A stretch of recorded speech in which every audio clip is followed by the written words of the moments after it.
Hello. Let me adjust this a little bit.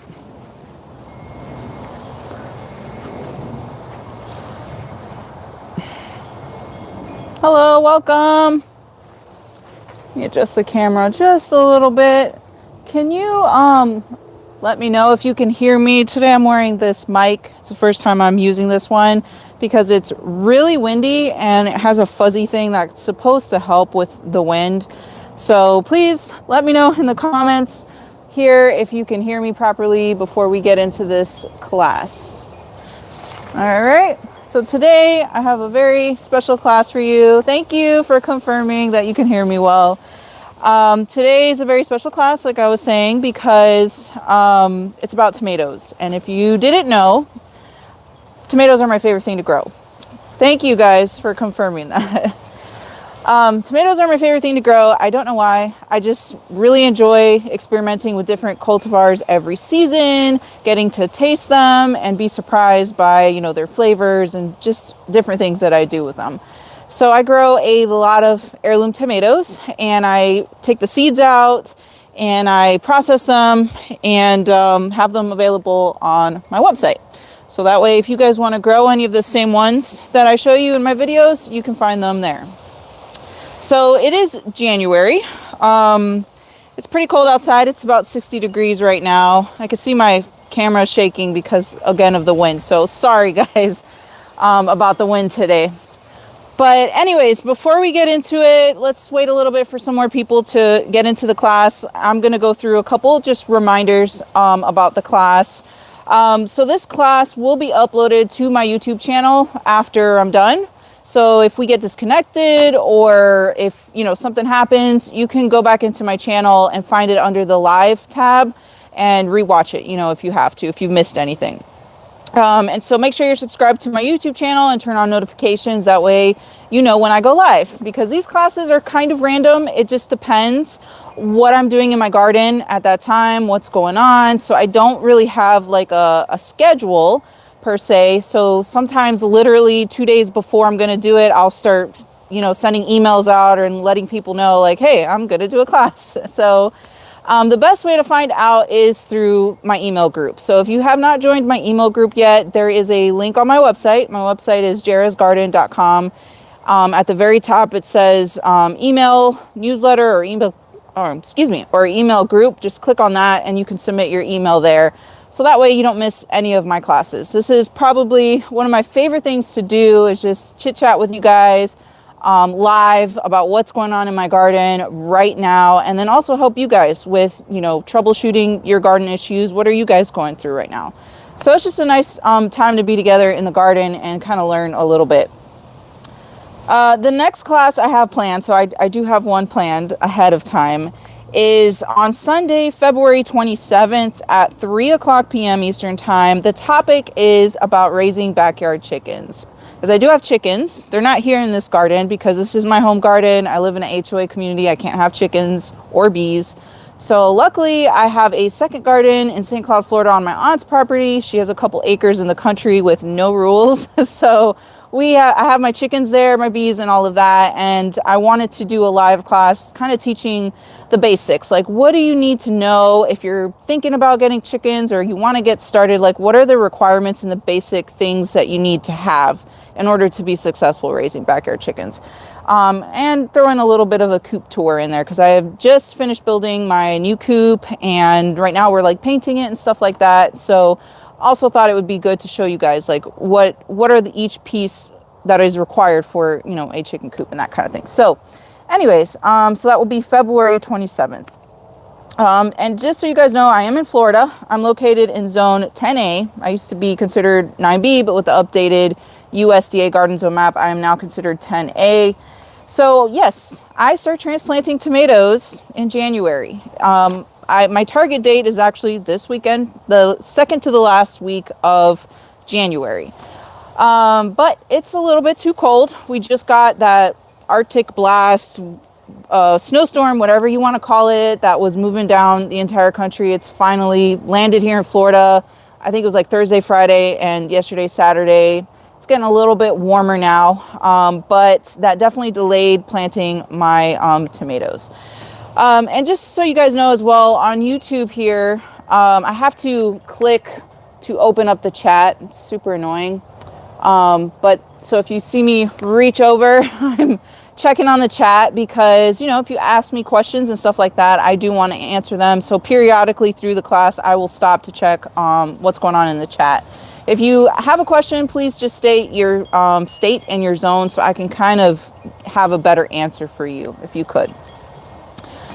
So yeah, back to transplanting in January. So I know maybe some of you, you're not in Florida, you're probably in a colder zone than me. So the method and the technique to growing something or transplanting something is the same, no matter where you're located. The only difference is going to be the timing. So my last spring frost date is the second week of February. So I'm about 3 weeks away from my last spring frost date. And that's where I like to transplant my tomatoes. But like I said, I'm pushing it to next weekend because of this unusual cold weather that we're having right now.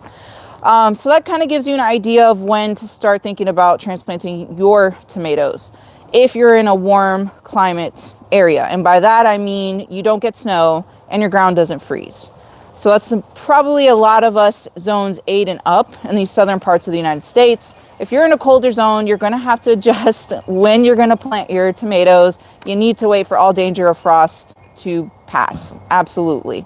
I know after years and years of growing tomatoes here in Florida, I can plant them right now at the end of January. I do expect to get another cold front in February. It's usually not a bad one, like, 30s and like freezing temperatures, but the seedlings aren't that happy when they're in cold temperatures. It can stunt their growth and slow them down a little bit. So I know that's going to happen, but I transplant them now and I'm prepared if, we do get that other cold front.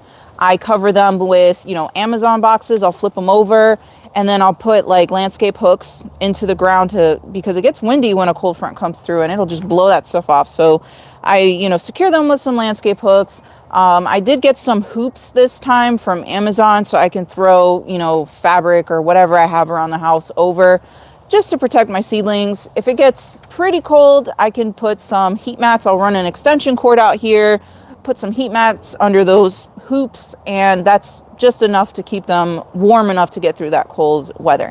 So that is for someone like me in Florida where we have very mild winters. If you're up north, that's not going to work so well. You just got to wait until, your last spring frost date and all danger of, frost has passed. So if you do not know your last average spring frost date or your first winter frost date, those 2 dates are super important so that you can gauge when to start seeds and when to plant things in the garden. I recommend checking out a website called plantmaps.com because you just put in your zip code and it will spit out, those dates for you.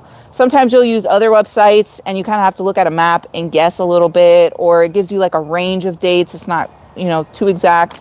So I like Plant Maps for that reason. Plantmaps.com because you just put in your zip code and it will tell you. So you definitely need to know those 2 dates if you're gardening. So go check out that website if you don't know. And after this class is done, like I said, it will be uploaded to my YouTube channel. And I also send a summary email to all of you that are in my email group.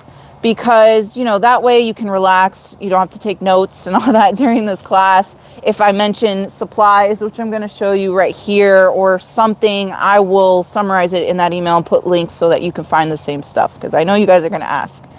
All right, so let's get started with this class. The first thing I want to talk about is the supplies that I like to use for transplanting tomatoes specifically.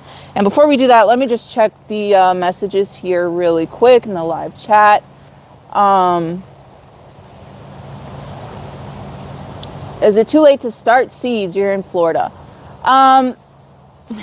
Yes, I think so. Well, kind of, sort of. And a lot of people have been asking me this question, actually.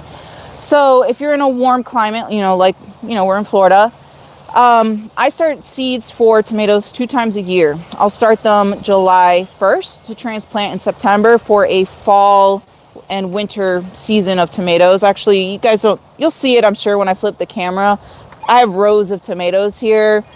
they were unfazed by this cold weather. They're not even damaged. And they're like mature plants. I'm still harvesting from them even right now. So those are still alive, and they will probably continue living until my summer arrives, because it's my summer that kills off my tomato plants, not the cold like you guys up north. It's the cold, the killing frost, that kind of thing that terminates your tomato plants and your tomato season.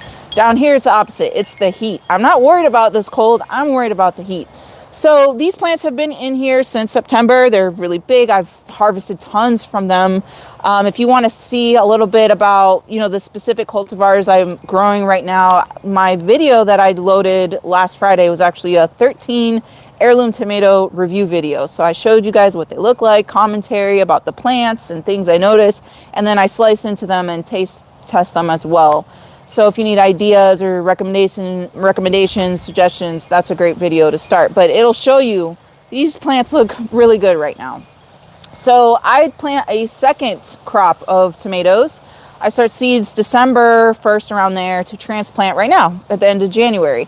So I grow a lot. Florida, we have like 9 months in a row of a growing season. That's a long, long time to grow tomatoes. And these plants are huge by the end of season. By the time June rolls around, when it starts getting way too hot, the rains are here. It's our, rainy season. The pests, the disease pressure is just way too much for them. They start dying, and I yank them out. There's no point to keep these plants in your garden. They're going to catch all sorts of diseases. They're going to attract all sorts of pests, and they're just hosts for all of those issues at this point. So for me, it is not worth even trying to get them to survive. I yank them all out, clean up my garden, and start over again with new seeds July 1st to transplant in September. So that's kind of the rotation here. With that said, to answer your question, I started my seeds December 1st. So they are transplant size. Let me get some of my seedlings. I got a tray right here. They're ready to go. So, our goal is in Florida, to hurry up and plant everything early and grow it so that you have a long harvest period before summer arrives. So if you're just starting seeds right now, you're going to be a little late into it, but you can. Like, I have started seeds in February before because I left my tomatoes outside. They got too cold, and a cold front killed them. Like, literally killed. 1 year this happened.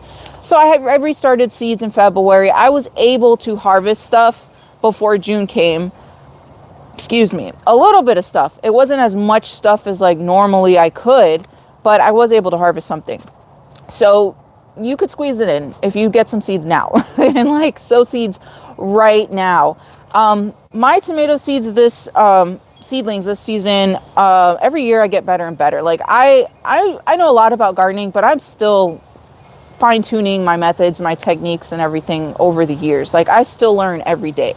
So this year I got some official grow lights. They're the Hydro Mars or Mars Hydro 3x3 grow lights. Previous to that, I've always grown my seedlings with just 5,000 Kelvin for the daylight range shop lights, the 4-foot ones. And that's totally fine. Those things are cheap. They're like 20 bucks each. That's a great way to get started with some kind of lighting to give to your seedlings. And I did that for many years. When I was using those lights, my seedlings would be ready for transplant in about 8, maybe 12 weeks if it was really cold and they were kind of slow to grow. But these are done in 4 weeks. Actually, it's a couple days over 4 weeks using that Mars Hydro grow light. I'm obsessed with them now. It's sped up the growth.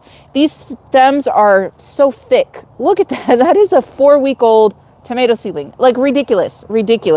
So do you need grow lights? No. You can still grow very healthy vegetable crops. I've grown all sorts of vegetable crops using the grow lights. But if you want to level it up and or you're running out of time because you're kind of late to sowing your seeds, that grow light's going to help you a lot to get these to grow very quickly.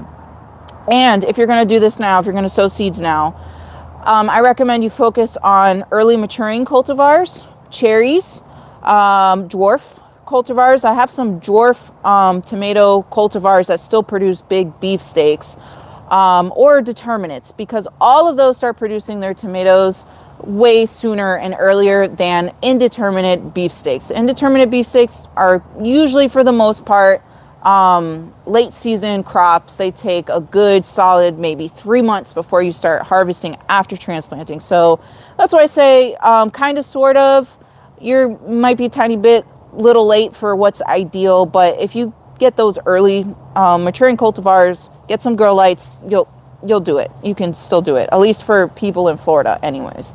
So yeah, let me check out the messages really quick. I saw some of you ask some things here.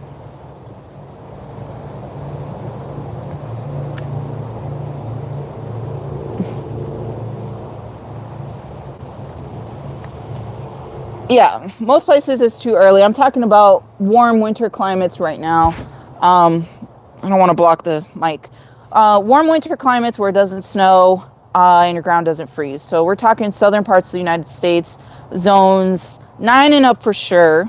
Zone 8 people, you're a little behind me still. It stays colder in your areas, sometimes even until the end of February and March. So you got to just backtrack or, adjust your dates a little bit. Those of you that are in colder climates, I said earlier in this class, wait until all danger of frost has passed, for sure, before you start transplanting your tomatoes. But you can get some ideas from me and be ready, for your tomato season when it starts. So anyways, this is a black strawberry, one of my favorite little cherry tomatoes, actually. Very good production. It's like multicolored, very good flavor. Really cool one here. And yeah, these look great. I was thinking, normally I would wait until the very end of January, but they're ready to go already. They're big enough. I saw another question or comment here. Oh, okay, yeah. The brand probably doesn't matter at all. The point is that grow lights have a kind of like a more full spectrum and intensity of light. Those grow light, these shop lights, I think they're only blue light or something like that, but then grow lights have red and green, something like that, additional different kind of wavelengths of light and stuff that your plants need. And they're just way more intense. So for sure, grow lights really sped this up and got my tomatoes to be super healthy. So, let me see what the next point is here. Oh, I was going to show you guys the supplies, all right? So these are my seedlings. I have quite a few of them in trays. I probably have over 50 to plant. These are 10 by 20 plastic trays with no holes in it. I do start my tomatoes in solo cups because the solo cup is big enough to house them for the entire duration, so you don't have to waste time potting up. I do cut some little holes at the bottom of these solo cups for drainage, and I reuse them for many, many years. So that's what I like to do with my tomatoes. And I put them all in a 10 by 20 tray. It makes it very easy to pick them all up, bring them outside, water them, fertilize them, whatever I got to do. So as far as supplies, so these are the things that I like to add into the planting hole for tomatoes and peppers and eggplants. It's pretty much the same for all of those crops. So to start off with, no matter what you're planting, okay? Oh, yeah, you guys are under snow. I would probably die if I lived in an area or had to move somewhere in an area with snow, because I just don't know what to do. I'm born and raised here in Florida, and it's 60 right now, which to you is probably like a gorgeous spring day or something, and I am shivering. I am very cold. I can't even imagine living what some of you guys go through during the winter. But yeah. You can live vicariously through me here in Florida. This is the best time of year for gardening, fall, winter, and spring. And I would much rather trade 3 months in a row during the summer of like the worst, like living in an oven, but just stay indoors. No one goes outside in Florida during the summer, for like 9 months or whatever in a row of just like the best weather, best time to be outside. 60 degrees. Yeah. Okay, so back to supplies. No matter what you're planting, always add some kind of fertilizer into the planting hole. I always recommend an organic granular fertilizer. Granular because it will break down over time and slowly release those nutrients and make it available to that plant, over an extended period of time. And I recommend organic because if you use something like 10-10-10, triple 13, these synthetic fertilizers, If you're not careful, if you put too much or you don't mix it well enough with the planting hole and the roots of that seedling come in direct contact with it, it can burn the plants. I have not had that happen to me before though, and I have used synthetic fertilizers, but I'm just telling you it can happen. Like other gardeners have reported that before. So to avoid having that happen in my plants or worrying about it, I just use an organic fertilizer. It's organic. There's no way you can overdose your plants or burn them with organic stuff. So I just so happen to really love Espoma brand stuff because it's what I can easily find in my area. But it doesn't have to be Espoma brand. But they also have a tomato tone formulation specific for tomatoes. I buy so much of this and use it all over my garden with everything really, all of my plants, even peppers, eggplants, squash, whatever, because I just have a lot of it on hand all the time. So tomato tone is really great if you can get this. If not, you can use whatever. Just know, just be a little careful, okay? So always put a sprinkle, a handful of some kind of fertilizer. The next thing, this is Neptune's Harvest crab and lobster shell or crab meal. If you live in an area where nematodes are an issue, tomatoes are a very nematode sensitive plant. Nematodes love to attack them, okay? Nematodes is more of a southern issue because our soils and our ground doesn't get frozen during the winter, doesn't get cold enough to kill them in the ground. So that's why they're an issue for us, hot climate gardeners. They survive here year round. So I try to always put a handful of crab meal in the planting hole for, all my plants, almost anything that is susceptible to nematodes, which is almost everything. So put a handful of this in there. How this works is, I hope I say this right, chitin, chitin, I believe. That's what, crab and lobster shells are made of. That is a food source for beneficial nematodes. And so the beneficial nematodes come into and populate your garden and they eat the bad ones. So this is pretty good stuff. I have been gardening here for like 7 years. Haven't had a really bad nematode issue at all, but I also have heavily composted soil by the use of wood chips. I use tons of wood chips. Actually, we just got a delivery of wood chips about 3 weeks ago and put it all over. So this composts down over time and just has made my soil really rich and full of organic matter, which the nematodes, the bad ones, do not like. They really like sandy, hot, or warm and moist soils, which is Florida native soil. Exactly. So putting in as much organic matter as possible into your soil is really important if nematodes are a problem for you. So anyways, just I don't want to invite them. They're hard to get rid of it once you have them. The only time I've seen them in my garden is last summer, and I think it's because last summer was the hottest on record, right? And those nematode populations kind of went crazy, but they only seemed to bother my squash. Like I had Seminole pumpkin growing and some tromboncino, and they took those out, So, and that was it. I didn't see them anywhere else in my garden, but if you find them in one place, it's pretty safe to assume they're everywhere else too. They spread, everywhere. So anyways, if you are planting stuff in the south, nematode sensitive crops, put a little bit of some crab and lobster meal in there if you can. The last thing I have is some azomite. Azomite is rock dust. It's literally rocks that are pulverized up. It comes in different formulations, so to speak. You commonly can find powderized azomite, rock dust, basically. It's a powder. It's a fine powder, which is great, but that literally takes years and years and years for that stuff to break down and become bioavailable in the soil. So even better if you can find it water soluble azomite. I believe it looks more like little granules and it's more water soluble, so those minerals and stuff become more bioavailable much faster than waiting years and years. Okay, so minerals are important for tomatoes and peppers. I notice when I use it on my pepper plants, they tend to grow larger sized peppers in general, and the tomato plants, they just look more robust, healthier, the flavor is better. A lot of people try to say that there's different ways to change the flavor of tomatoes and stuff like that, but from my research and experience and reading from other like tomato breeders and stuff like that, the only way that you can manipulate tomato flavor is by adding minerals, and the more minerals, the better the flavor. So that's why a San Marzano tomato, for example, that's grown in Italy tastes very different than a San Marzano tomato grown, you know, in the United States or something. Because Italy's soils, they have active volcanoes. You know, Pompeii, for example, I've actually been there, and you could see the, I forget the name of the volcano, Mount Zeus or something, I don't know. Anyways, you can see it's still active to this day. So the soils that they have all around, you know, the area of Italy are very rich in minerals, and that contributes to, you know, why their tomatoes taste so good. So I like to add minerals in there. Is it necessary? No. I mean, your plants are still going to grow very well, you know, with some fertilizer and stuff like that. But I like to do the most possible to give them the best, you know, growth and flavor and everything. So that's just what I do.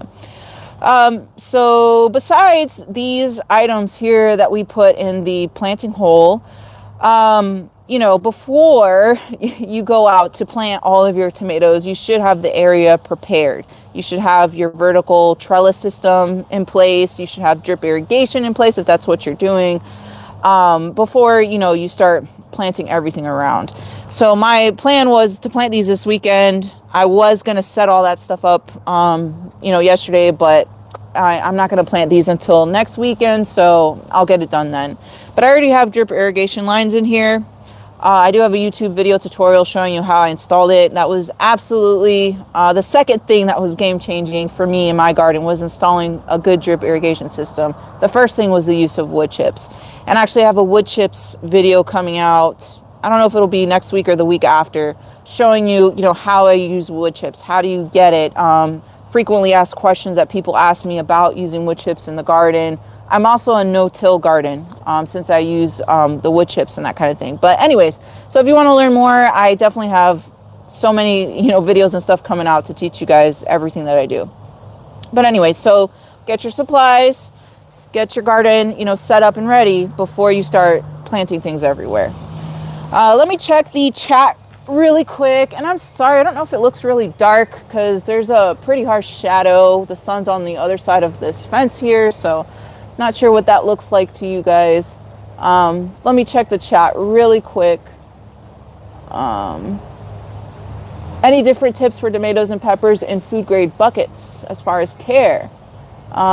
Pretty much no. I mean, you can grow tomatoes in 5-gallon buckets, grow bags. I mean, I have them everywhere, not just in ground. Like, I have all of those things in my garden. I garden in all those ways, so to speak. So the only thing is, if you're gardening in containers, like growing tomatoes in containers, the bigger indeterminate beefsteaks have pretty big root systems.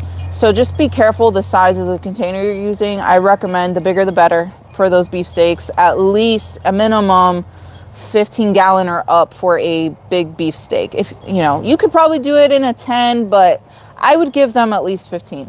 Now, if you're growing a micro dwarf, a dwarf cultivar, a cherry, you can put them in a 5-gallon bucket. They'll be fine. Actually, the micro dwarfs, you can plant those in a 1-gallon. They only get like 12 inches tall and they start producing for you. I actually have a couple growing in my garden right now too that I've been experimenting with, and they're really awesome. Except the only micro dwarfs available at this time that I could find are just cherry sizes. They don't have that for like beefsteaks, and quite honestly, a little plant like that probably can't support production of like a beefsteak. But yeah, you can definitely plant tomatoes in containers. Just be mindful, those bigger indeterminate beefsteaks really need a little bit more space. I saw a question after that. Sorry guys, I wish it was different. Can you start the seeds with a hydroponic system that has its own grow lights and then transplant into the ground? You know, I don't see why not. I honestly, personally, have never grown anything hydroponically. It's always been in the ground. So I don't know if you are like rooting it into some kind of material or, you know, substrate or something, or is it just a loose little seedling with the roots hanging down? If you're growing it in some kind of a substrate where the root system is developed and kind of intact, I don't see a reason why it wouldn't just transfer into the garden. You might experience some shock as it like adjusts to soil specifically, but I I don't see why you couldn't do it, to be honest. The ones without any roots, honestly, you probably could just plant those too, because I take cuttings of my tomato plants and root them in water and then plant them in soil. So it's probably the same thing, whether you're growing them in hydroponic type of systems or, taking a water rooted cutting. So give it a try. If you don't know the answer for something, experiment in your garden. You'd be surprised what, happens. I can't tell you how many times people told me, oh, that doesn't grow in Florida. You can't do it. And I'm like, I'm going to try anyways. And it works. You just have to placement is very important. Finding the right little spot in your garden that will meet that plant's ideal growth requirements. Like asparagus, for example. I have a huge asparagus patch over here. It grows great here in zone 10. Zone 11 people, I don't know, because it gets really, really hot in zone 11. Here in zone 10 though and up or lower, you can grow asparagus. So anyways, let me see what else was in the chat here. An arrow pots, okay, that should work then. What temperature range do you look for transplanting? Well, that's a good question, because we're getting hit by this cold front. This is the end of it now. But all next week, it's going to be high 80s and low 60s, and that is perfect for my tomatoes. However, I do expect in February to get another little cold front that will drop those temperatures. At that time, I will cover these seedlings. I won't cover my mature tomato plants that have been growing in here since September. They might get a little bit of cold damage, but it's not enough to kill the plants. But again, here it doesn't get colder than 30 ever, that I've ever recorded anyways. And the chances of it getting 32 and below, where water freezes, that's why your plants get cold damage, is because the water content inside the leaves and everything freeze. That's very rare where I'm at anyways. But anyways, ideally you don't want the temperatures to go below 60s. So 60s at night for me is happening in the next couple days and all of next weekend, when I will plant these. Okay, and that way your seedlings aren't going to get stunted or something like that. Should I wait to transplant? If it's raining heavily, I would wait to transplant. That's going to cause a couple things depending on how heavy that rain is. If the soil's waterlogged, your seedlings are going to get root rot. And if it's, moisture, rain, all that kind of stuff, wets the leaves, and that's how diseases and stuff spread, right? Diseases are pathogens. It could be a mold, a fungus, bacteria, virus, whatever that is. It's pathogens, just like us humans. When we get sick or whatever, it's caused by some sort of pathogen, and they tend to spread when it's really wet outside. So I would hold off, just wait a little bit.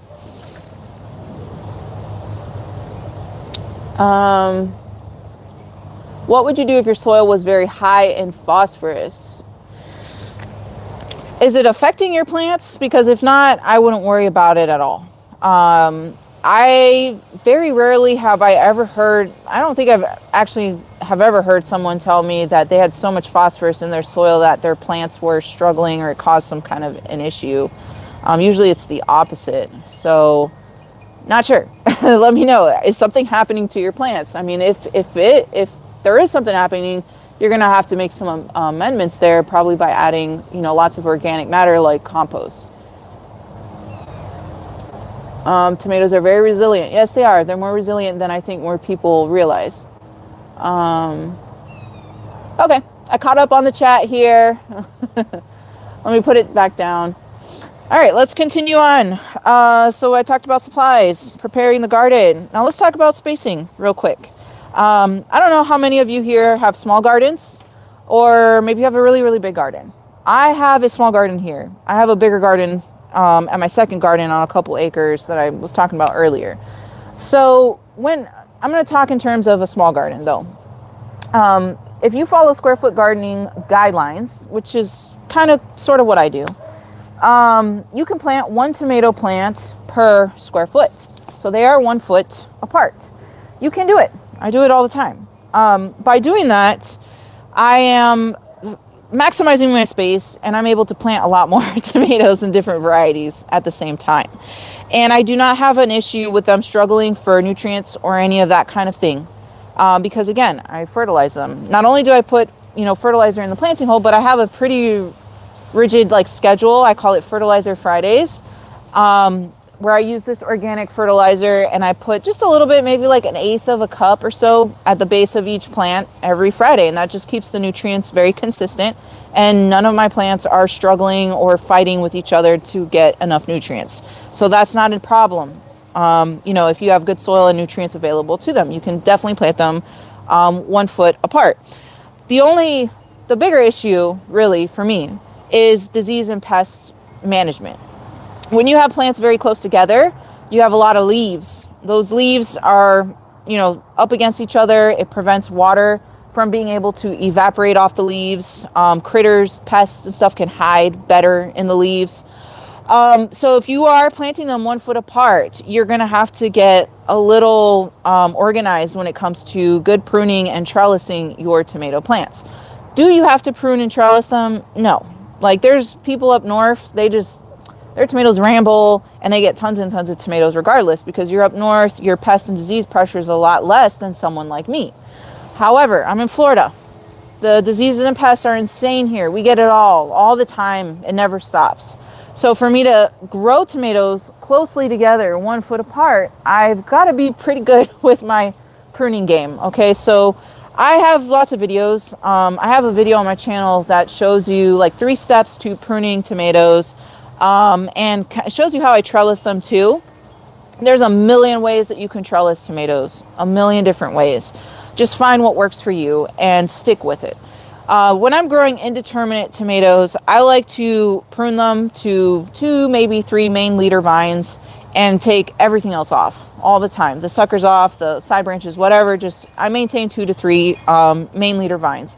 So that helps me grow these close together at 1 foot apart and manage the diseases and pests. The leaves are drying faster. The pests can't hide when I, spray a treatment. It gets on them, So that's how you can do it. Can you just leave them and they'll sprawl out and grow? Yeah, you can, but you're going to get a lot of pests and diseases, especially if you're in the South. So that is why, I say yes, you can, but just be on top of it if you want the best production in healthy plants anyways. So that's what I'm going to do. I'm going to plant mine 1 foot apart. I have drip tape here that is 12 inches. It has an emitter built in it already every 12 inches. So I know exactly where to plant my tomatoes. They're already spaced out 1 inch apart. Let me see what else I had here. I have notes because I like to forget. I forget a lot. And I don't want to forget telling you guys some important information, and I get distracted. So I have notes to make sure I stay on track and, don't waste your time. So anyways, pruning, fertilizing, spraying with hydrogen peroxide. I only use basically 2 treatments in my garden for everything. Okay. Everything. For all leaf diseases, you're going to use 1 cup of hydrogen peroxide per gallon of water. And you just spray if you notice that your plants are getting some kind of disease. It works for powdery mildew. It works for blight on your tomatoes, all sorts of things, all crops, doesn't matter. That's the only thing I use for leaf diseases. For pests, it depends what kind of pest it is. If it is a chewing pest, like a worm that chews the leaves and eats leaves, I use BT or spinosad, depending on what I have on hand. And if it's a sucking insect, like an aphid or whiteflies, they're sucking the juices out of your plants. You got to use something that will kill them on contact. So spinosad works for that. Again, spinosad does kill on contact, or maybe something like an organic insecticidal soap. And that's it. That's all I use in my garden. I don't use a ton of different kinds of sprays. I definitely don't use Sevin dust or that kind of stuff. That is it. And that is all you need. But what you need to do is be on top of it. If you notice a disease and pest issue, immediately treat for it. Don't wait a couple days, because every day that goes by, that pest population is increasing. Every day that goes by, the pathogens are spreading. So, if you're just on top of it and just use these simple treatments, your garden will be wonderful. You'll grow tons of stuff, even in Florida. So I say that because these seedlings are small. This is not a mature plant, right? A mature plant can handle some pest and disease issues before it takes out that whole plant. These seedlings, not so much. So check your seedlings, have your treatments, sprays, whatever, ready at home, in stock at home. So like if you notice something, you don't have to like take additional days to order it from Amazon or go to the store and get some. Have it in stock at home. Keep the health of your seedlings as healthy as possible, because if a worm gets on this, it'll take this out overnight. Basically, it'll eat the whole thing gone overnight. So definitely, take care of your little seedlings so that they grow into nice, big, wonderful plants for you guys. If you do not have the time and energy to be on top of pruning, treatments, and all of that, plant your tomatoes 2 feet apart. Keep them a little bit more at a distance. That will help, reduce some of these issues if you can't stay on top of it. Another thing is choosing smaller cultivars like the dwarf or micro dwarf varieties. I have been experimenting more and more every year with specifically the dwarf varieties. So they're dwarf plants. They get to be about 3 to 4 feet tall max at maturity, but they output huge beefsteaks. I absolutely love them. They don't take up so much space in my garden or work, pruning, trellising, all that like indeterminates do.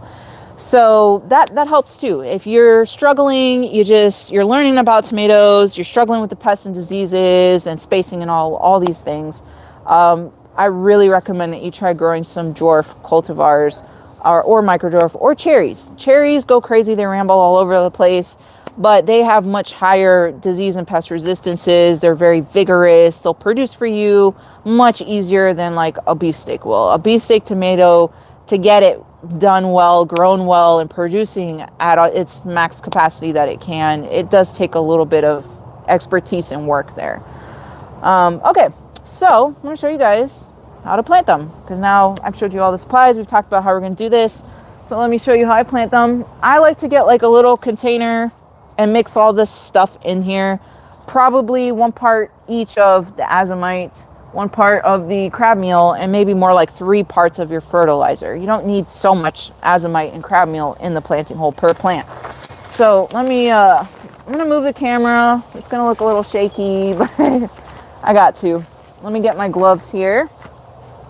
So I pre-mix it all in here. That way it's just very fast. I can just drop it in all the holes.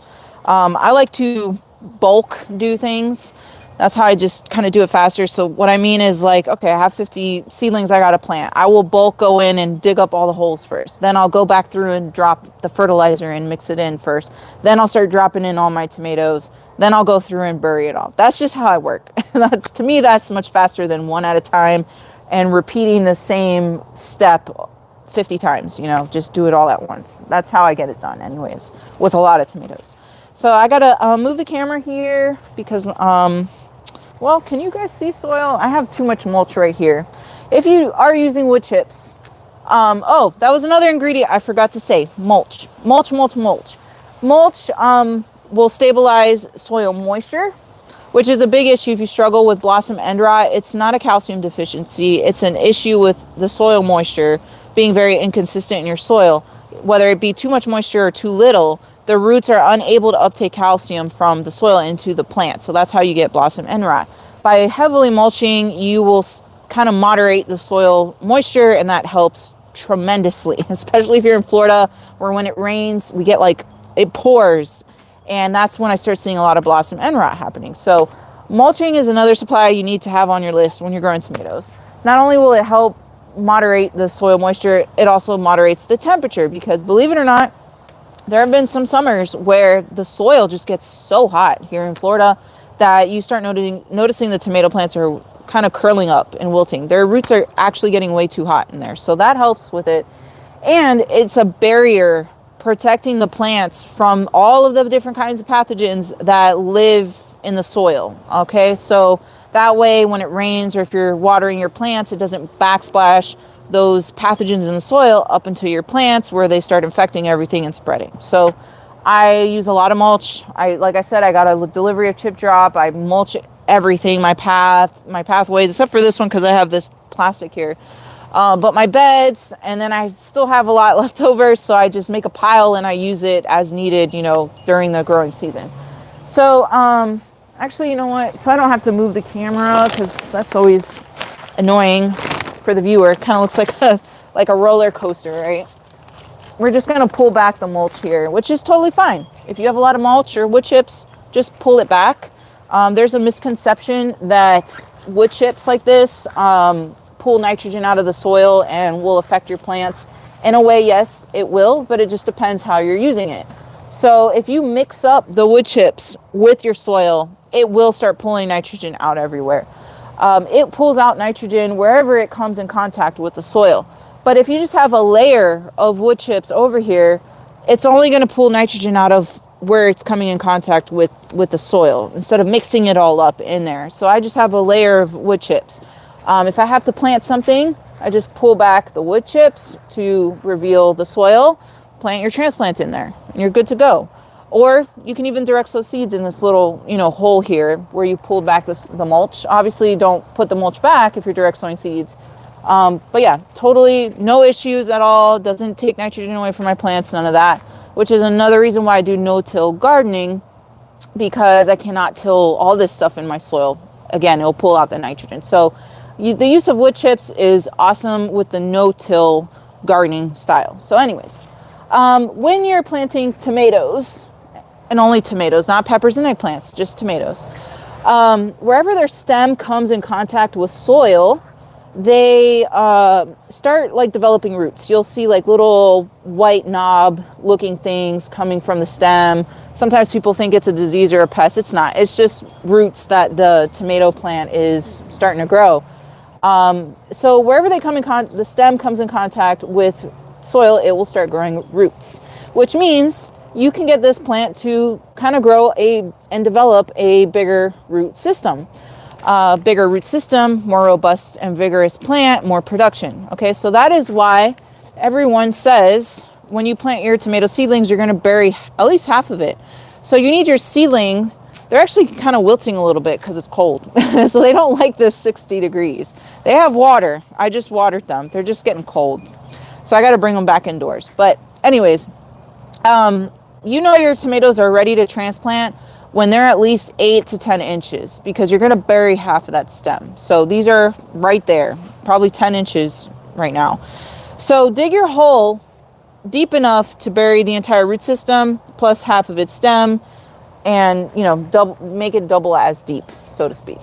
So I'm digging out my hole here, and then we're going to take our amendments, whatever amendments you want to use.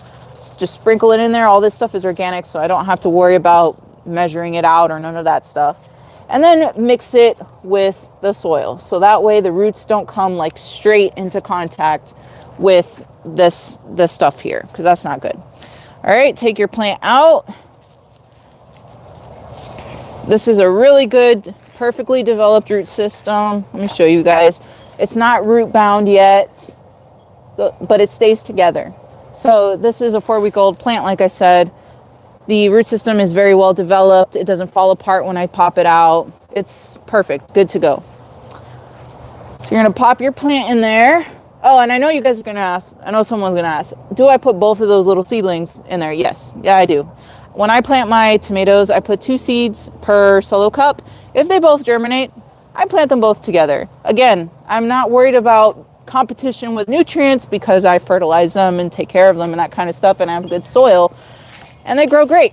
So maybe I get like double the production because I have these 2 plants side by side, producing their own things. So pop your tomato in there, push the soil back, bury that stem, pat it down just a little bit so that those roots come in good contact with soil. And for tomatoes, I'm going to push back this mulch. The root system is not in this mulch. It's in the soil. So it's not going to like take out that nitrogen away from my plants, okay? So I'm just going to put back some of that mulch, and that's it. We're good to go with transplanting your tomato. Let me get my notes here real quick.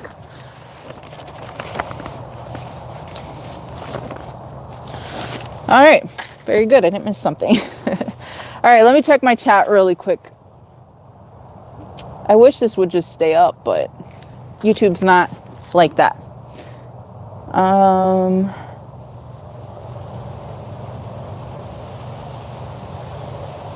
What about leaf miners? That's a good question. I do not care about leaf miners.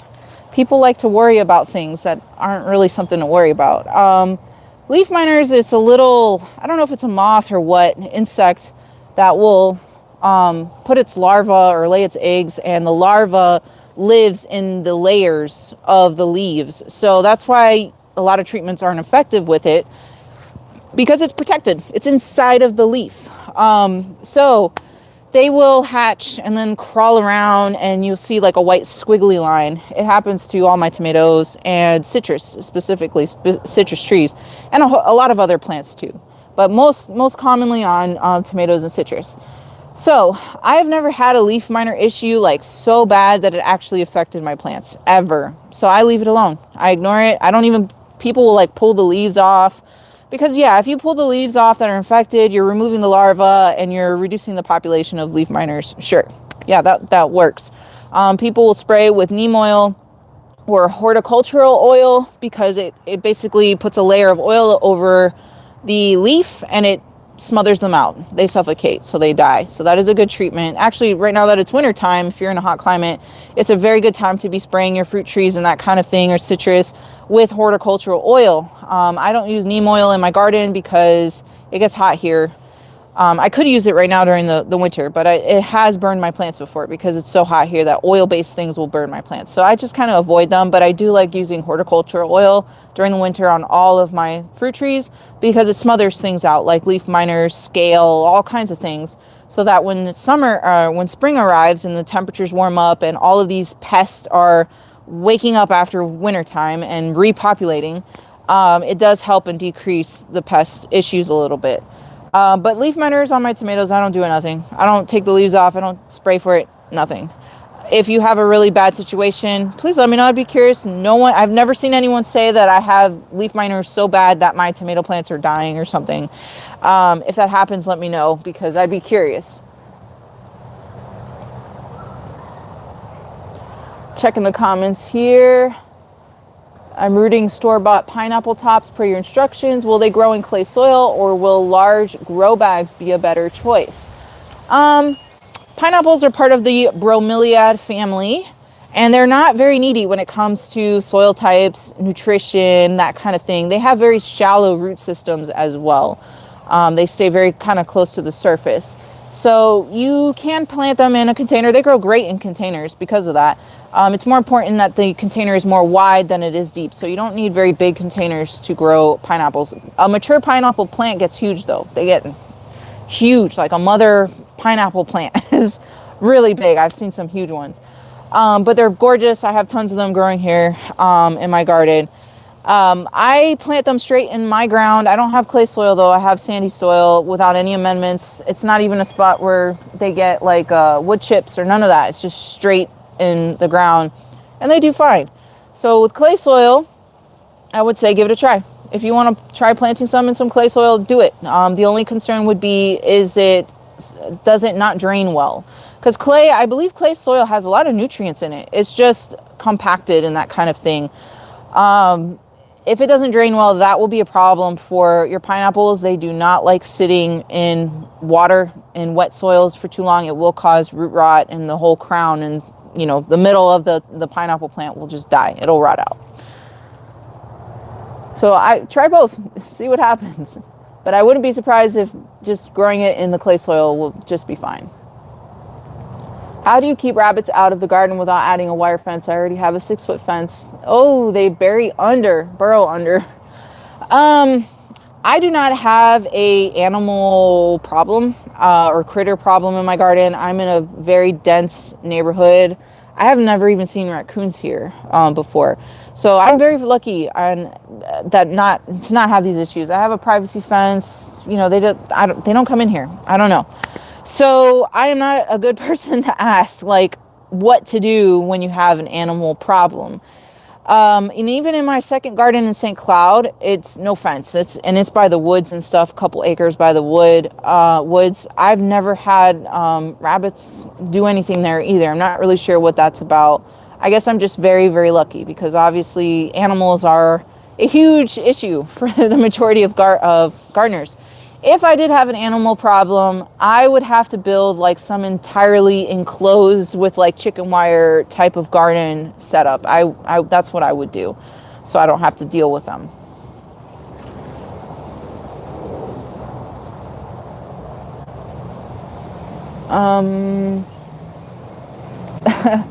Thank you for the comment about how you like how I share the information.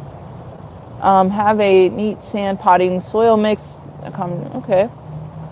I planted garlic in my backyard before the snowstorm. Question, will the garlic be laid dormant affect the growth?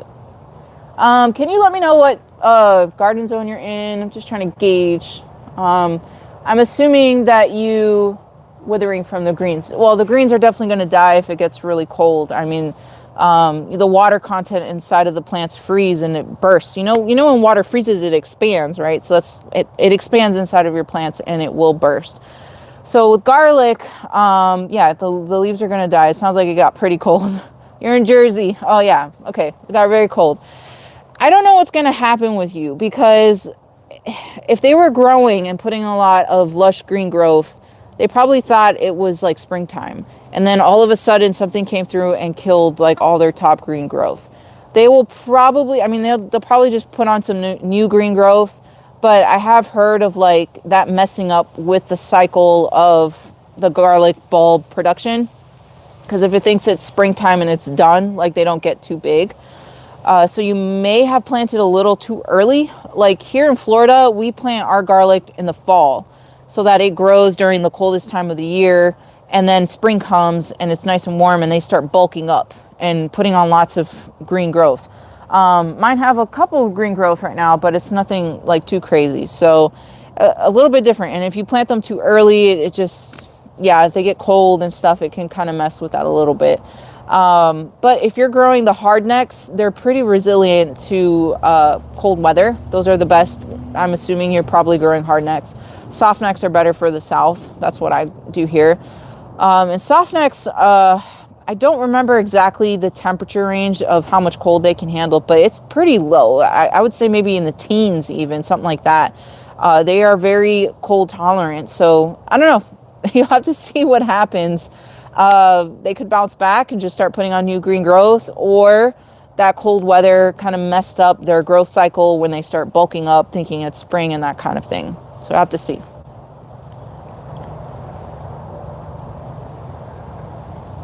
All right, guys. So that is everything about today's class. Do you guys have any last questions for me? Anything that you struggle with, like with your tomatoes, questions about growing the tomatoes? Need any recommendations for a certain reason? I mean, any last questions before we end the class here today? And like I said earlier in this class, if you're not part of my email group, please go join, because at the end of this class, I'm going to send a summary email with all the supplies, where you can find them, all the stuff we talked about in class. You can find that link on my website, jerasgarden.com, or on my YouTube channel. There's, I'm sure it has my link tree in the bio and stuff like that. There is a link for the email group when you just submit your email. And that's also how you get notified of future classes as well. So let me check the chat here before we finish up. Okay, I guess we're done. All right, well, thank you so much, guys, for hanging out with me today, Sunday, on this kind of cold day for me, really cold day for the rest of you. Oh, I got a question real quick. Please, recommendations for tomato starter seed ingredients. If you mean soil, I think you mean soil. Seed starting mix. I use the same seed starting mix for everything, not just the tomatoes.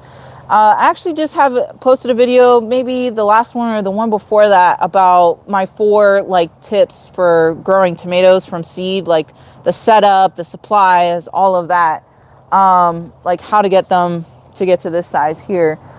So you might want to check that out. But soil for seed starting, I always recommend a soilless and sterile medium, growth medium. Because again, if you just take soil from your backyard or compost or something like that, it's inoculated with lots of different pathogens that will infect and kill your seedlings. Like dampening off, I think, is some kind of fungus, I think, that grows over the surface, and it just kills your seedlings. So I always recommend a soilless, excuse me, soilless, meaning there's not actual soil. It's usually made with like peat moss or cocoa coir or something like that. Soilless and sterile seed starting mix. You can make your own. I used to make my own for many, many years. Now I buy it in bulk because I'm a nursery now. I have a business, so I can go buy it in bulk. I use the Pro Mix brand specifically. But for many years, I made my own. So I would just get like a wheelbarrow and I would mix equal parts of peat moss or cocoa coir, whatever you prefer, and then perlite and vermiculite, whatever you can find.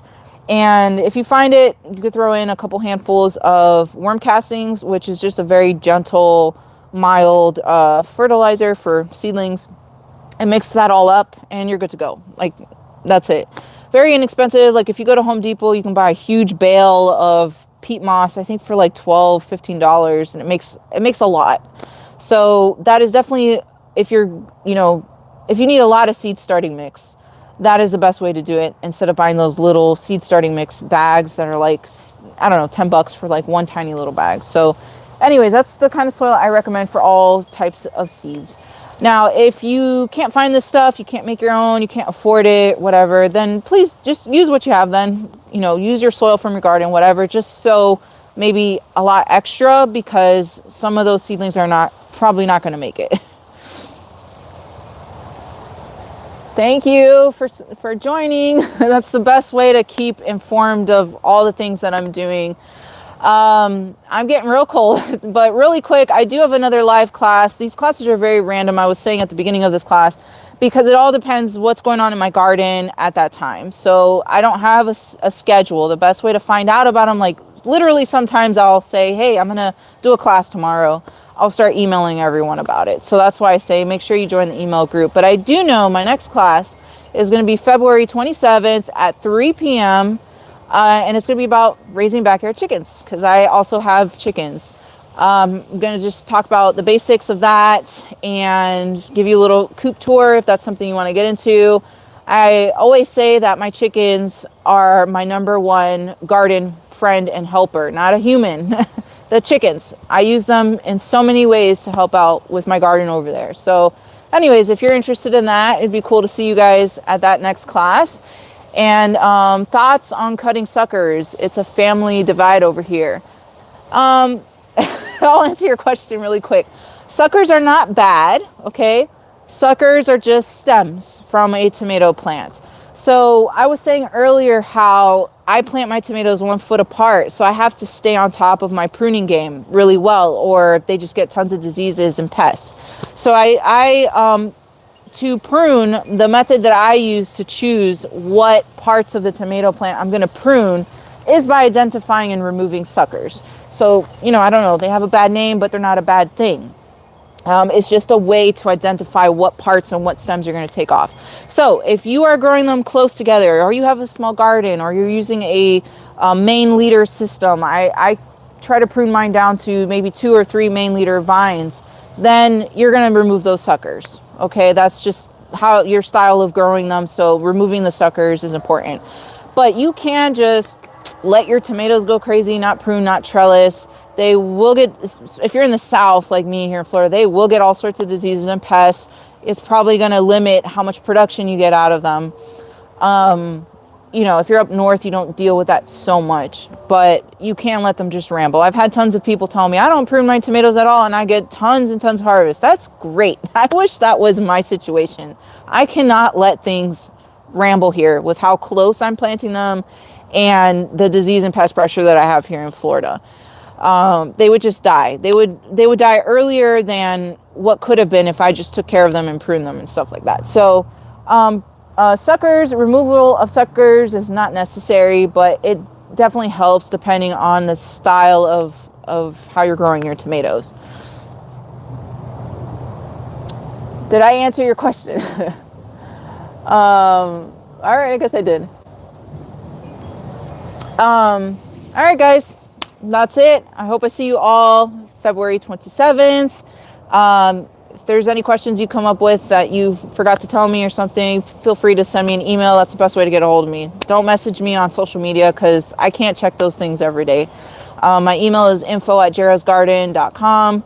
If you want to try different kinds of tomatoes, I have tons of seeds on my website. The same tomatoes I grow in my garden, I harvest the seeds out of them, process them, and have them on my website. I try to give really good descriptions so you guys can, pick and choose which ones are best for your garden.